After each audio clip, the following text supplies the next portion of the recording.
You're listening to Leadership Powered by Common Sense with your host, Doug Thorpe. Here's Doug. Hello again, everyone. This is Doug Thorpe, and this is Leadership Powered by Common Sense. I thank you for spending your day with us here, a little bit of time. Today, my guest is going to help us understand a little bit about branding and marketing for your small business, and in particular, more of a professional service firm niche. That has been his specialty, and I'll let him elaborate as he gets into it.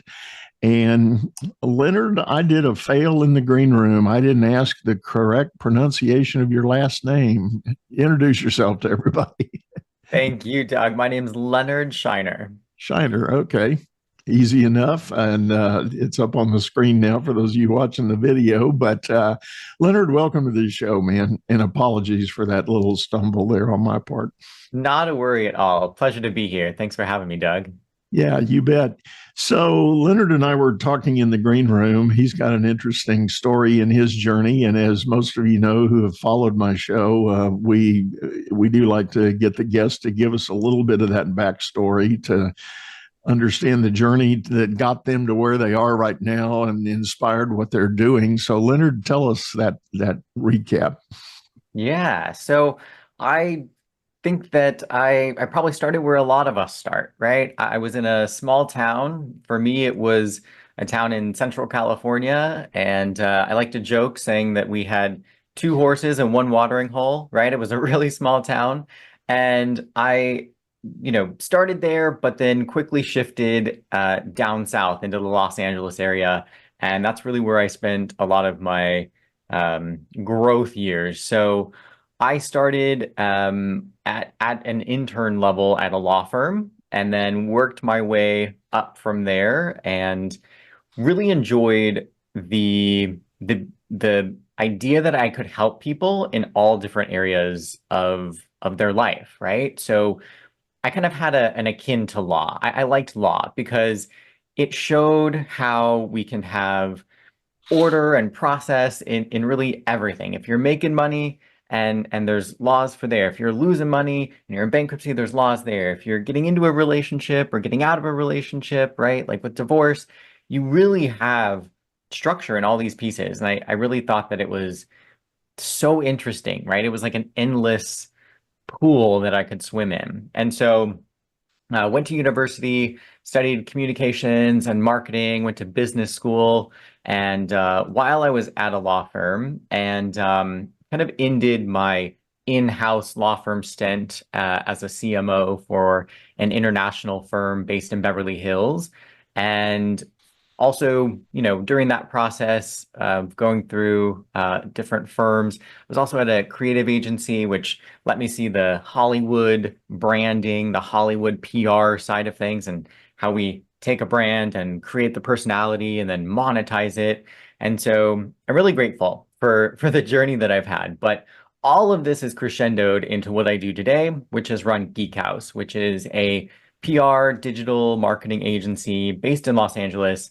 And to what you said, you're right on the money. We are very focused on professional service firms. We handle, the clients that are a good fit. Typically, they're attorneys, accountants, realtors. It's people who are taking their knowledge, packaging that as advice, and then that is their business. So, we usually think about doctors, lawyers, nutritionists, even like fitness professionals, right? Like a fitness coach. They're still taking their knowledge and using that in their business. So that is what we focus on. Nice. Well, as most of my listeners who are business owners know, the whole landscape of social media and digital marketing is an ever-changing play. You can think you're on a good path, and all of a sudden somebody changes an algorithm somewhere, or a new law gets invoked. I'm told there's a new requirement from the Federal Trade Commission about click to unsubscribe. There's some guidance that's come out about people that have subscription-based services. My VP of operations called me last night and said, we got to look at this. It's like, okay, whatever. So point being, there's an ever changing landscape. So I guess I want to start there. What do you typically tell to an agency owner or a firm owner that comes to you and says, I know I need to be in this space. I'm not there yet. I want to get started. How do you guide them into entering that waterfall? Well, it's something to be said for people who are wanting to start something, right? Like maybe you're in a 9 to 5 and you want to start a business. That transition is gonna look different. That launch is gonna look different than someone who already has a business and maybe they're just getting like word of mouth clients or something like that, and then they want to really expand on the branding or the marketing and getting exposure side. So, kind of two different scenarios there. Well, I'll talk about the latter one. So if you're already up and running in your business, we want to look at the low-hanging fruit, right? It depends on, if you've got a few clients or many clients, right? Usually our business to business kind of owners, right? Whether you're a law firm or otherwise, your business to business people, you usually have less of them, right? But if you're on the consumer side of a practice, you need more consumers in there. That's more volume. So in really either of those situations, we're looking at where can we squeeze a little bit and get a lot of juice. So on the consumer side, I always think about, okay, we've served a good amount of people. What can we serve them with next, right? Like what's logical to serve them with next? And so that's a great way. On the other side of things um, with the business to business, marketing is a little bit more defined, right? Because where do we go to find consumers? We go on Instagram, Facebook, that type of thing, right? Maybe an ad on a bus, maybe it's something like that. But on the business side of things, we're not doing that. But they're better defined because we can say, okay, if we're a business firm and we serve construction companies, or we serve dentists or doctors, or we serve what any other little subset, right? Then we can actually pull data for those people and market to them. And as you mentioned, being compliant and keeping all within the regulations. Obviously, as a legal marketing firm, the way that you market a legal firm is different in every state. There's different laws, there's different rules, and some of them are really strenuous, some of them are really laxed, but there's nuance. And so I'm very much so aware of that, and so is my team. But we often, in many states, we can reach out to um, businesses as long as it's in the course of regular business, right? We can't directly email a consumer because they're a consumer, and if it's coming from a law firm, that's there's a authority discrepancy there, right? And might be intimidating. But many states allow that we can just email the business because they're in the business of doing construction, right? They're doing contracts every day. They're speaking with other advisors, and it's assumed that they are competent and well to receive a pitch for legal services since they're already using legal services. So that's my long-winded answer to what I would say for those that are up and running. And for those who are not up and running yet, it's a little bit more of, okay, what are we building? Are we bootstrapping this? Do we have a launch budget? What is a realistic launch budget? And really having that conversation, right? I think that's kind of like the age-old conversation that you have with your clients is like, well, what do you want? Right? It's consultative. It's what do you want? Okay, it's going to take this to build that. And sometimes there's, great, that's fine, we're good to go, or okay, we need to do it this way or that way. So little bit of details, depends on who they are and what situation they're in. What do you see as maybe what I'll call the current hotbeds of opportunity out there in the digital marketing space? Is there any one platform, one strategy, one technique that seems to be crushing it? Well, I love the question. I think we would want to apply that to like if what's crushing it in a fitness industry versus what's crushing it in legal versus what's crushing it in medical, it's going to be different. But to your question, what kind of transverses all of those is the humanized approach to any type of branding. And we use the word authentic a lot, we, myself included, but just, in the ether, we hear that a lot, right? Like how to be authentic, how to have your authentic brand, how to authentic, authentic, authentic. And I don't know about you, but at some level that stops having a lot of juice, right? And so I'm thinking humanize, right? That's more of like my spin on it. And what I mean by humanize, the difference of that is authentic is like be yourself, right? Be true to yourself. Whereas humanize is like you and I, Doug, we're having a conversation, right? You and I it's like we're sitting across at a cafe just having an espresso. But so many times the communication that comes from people or firms, right? It's under this guise of, well, we have to be really professional. So we have to be, we can't smile when we talk. We have to go with our face being plain. And even for the listeners right now, you can tell that my face is plain because I'm not smiling. But when I do smile, it's a much more exciting tone. It's friendlier, it's more engaging. So often in our writing, in our communication, we're not doing that, right? We're not smiling in our writing, and we're not smiling in the emails or the reminder text or any of that stuff. And when we take that approach and we treat the other side just like a human, we're able to connect with them deeper on an emotional level. And we know that 70% of buyers, 70% of clients, 70% of customers are emotional buyers. So rather than being stark and professional and very logical, which coming from the legal industry, I know I'm biased. It's a very legal, very logical, very analytical industry. And that's great. But we need to put that as the product in the box, and the packaging gets to be all emotional. Yeah.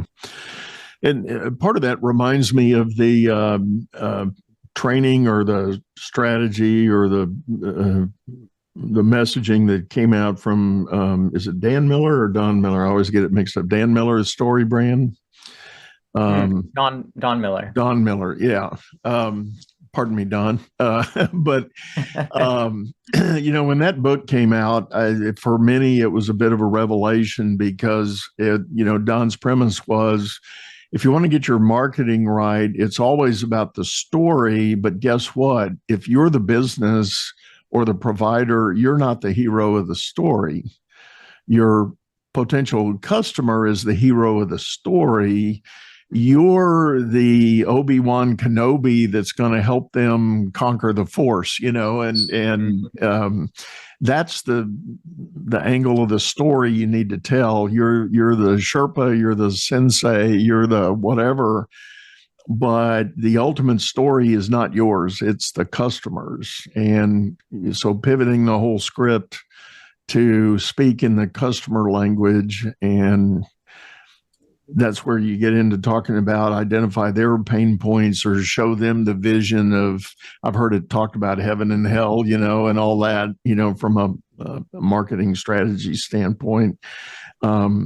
Show them what the heaven looks like versus the hell they might think they're in right now, that kind of story. So I know in some circles that whole story brand idea kind of caught everybody by storm, and everybody started redesigning websites to go that direction and reposition the whole brand message that was going on. Yeah, Don Miller at Story Brand does a really good job of articulating the framework for a homepage of a website to tell that story. And I'm familiar with that work, and the framework is wonderful, and he explains it very eloquently and understandably as well. So I would encourage anyone looking for a resource to check that out as well. But I picture it as, if you're wanting to have a really personal conversation with someone, like someone very close to you and you're sitting on opposite sides of the table, right? Like maybe, even us going, out for coffee, right? You and I, if we were to sit across the table from each other, there would be more of a gap between you and I, right? Like a 3 foot gap. But we've seen it before where, we're buying a car and the car salesman comes around and sits on your side of the table. Or we're an executive, you're sitting across his desk from him or her, and they come around to your side and lean on their desk. Or Doug, you and I having coffee, right? We might sit at a bar and sit side by side. We're going to be closer. We're going to have more relationship. We're going to have more connection. And we know that connection is currency because if we can be close with someone, we have the ability, all ethical, of course, to influence them, right? We're influencing them to solve their problems because anytime someone's communicating, they're talking about the problems that they have. Usually, right? Like that's the reason why we write things. That's the reason why we speak things. It's to communicate, I'm here in current state and I want to get to that future state, right? So you're talking about heaven and hell. I'm here in hell and I want to get to heaven, right? So that journey when we're listening to someone, we can listen to them, and then the way that we serve them at the highest level, the way that we connect with them at the highest level is moving around that table. And how we do that in a digital sense is that we make it all about them, right? Most businesses think, well, the potential client or the potential customer came to the site, so they must like us. And so we're going to tell them how great we are so that they will think that we can solve their problem. And that psychology might have worked when websites were brand new, right? Because no one would just happen upon a website. It was you had to go to it, right? But in today's world, you mentioned things change. It's always evolving. It's very true. The marketing that was going on back in 2014 is not what's happening in 2024. So when we're looking at that, we have to understand that the website that used to work because it was talking all about the company doesn't really rub the same way. And instead, people are hungry for that connection. And so if we can talk about them and we can go on that other side in the copy of our webpage, we're going to be much more ahead. It's interesting as you're saying that. I have a very tangible experience back in my consulting days. I was working with a national agency and trying to help them on some things, primarily as a delivery consultant, not so much marketing and sales. But there was a time that, they needed me to be part of the sales effort, writing pitches and proposals. And the senior partner had this template of how a proposal needed to go out. And the first 3 pages was this, look at us, here's all the great things we've done, here's all the bench strength we've got. And then you had to work on finding the page that started the proposal. And we had an offer rate for like almost a year. We weren't winning a single contract. And I was getting frustrated because I had compensation associated with that. And I got an opportunity to bid on a job. And I said, I'm changing the proposal. She said, you can't. This is our method. I said, and how's that working out for you? I said, here's the deal. I'm going to change the proposal. If we don't win this, you can fire me. I'll leave. And she said, that's pretty strong. She had some other words for it. And I said, I'm in. I mean, I'm tired of the old way. What they say about doing the same thing, expecting different results. I said, I'm going to do it my way. And long story short, we won the contract. And the boilerplate of all how grand we were was at the very last of the package. It was the last 4 pages. What did you put first in there? Oh, I went straight to I restated what the client had told us their problem was. I made it like, I'm listening. Here's what you told me you need, and here's how we're going to fix this for you. And ... and do all the calculations and all the numbers. And then my guess is when they got to the page, they started talking about how grand and wonderful our firm was. They didn't even read that. They wouldn't be talking to us if they didn't believe we were grand and wonderful, right, to solve their problem. So they were ready to go straight to the meat of the matter. And that's what I did in the proposal. And boom, we got it. So good. So good. Many proposals will open with, the executive summary, right? And then they go right into a table of contents, and they don't spend the time talking about what the customer actually asked for, what the client wants. And I'm glad that this is actually coming up because, ironically enough, in our proposals, it's a cover slide, and the next page is a letter to them from me. I'm signing it, I'm writing it. There's some stats in there, but that's 20% of the meat of what's delivered. And when I'm talking to them, remind ourselves that these clients are probably talking to a lot of people about the same problem, right? Because haven't you ever had like a family member and they just keep bringing up the same problem over and over? It's because they haven't solved it, right? They're staying at the problem level and not the solution level. And so we know that with our family members and our friends, and so that happens in business, right? There's a manager or an executive who's trying to solve a problem, and they're like, how do I solve it? I'm going to talk to Paul and John and Sally and Susie, and I'm going to see what everyone has to say, and then I'm going to try to solve it, right? Well, after those conversations, then they get proposals. And what do those proposals usually do? They talk about all the benchmarks and all of the stuff for the company. And so the executive is like, I don't care about you, Susie. I don't care about you, Paul. I don't care about you, consultant John, because it's all about them. And so, Doug, your proposal and ours, they flip. What is the title? Okay, great. I have context for what I'm looking at. Flip the page.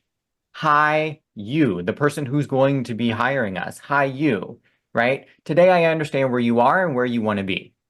We talked about these things and these issues, this past state of things and where you are right now. And then we talked about your desire for blank, blank, blank, future, future, future. And then we're going to be the bridge. We're going to be the fill in the gap for you to get from that point A to point B, right? Like that's how it's constructed. Why? Because that's actually showing empathy and care and cognitive ability to be able to solve the person's problem, which we get paid in direct relationship to the value of the problem that we solve. So if we're solving problems, then we're getting paid.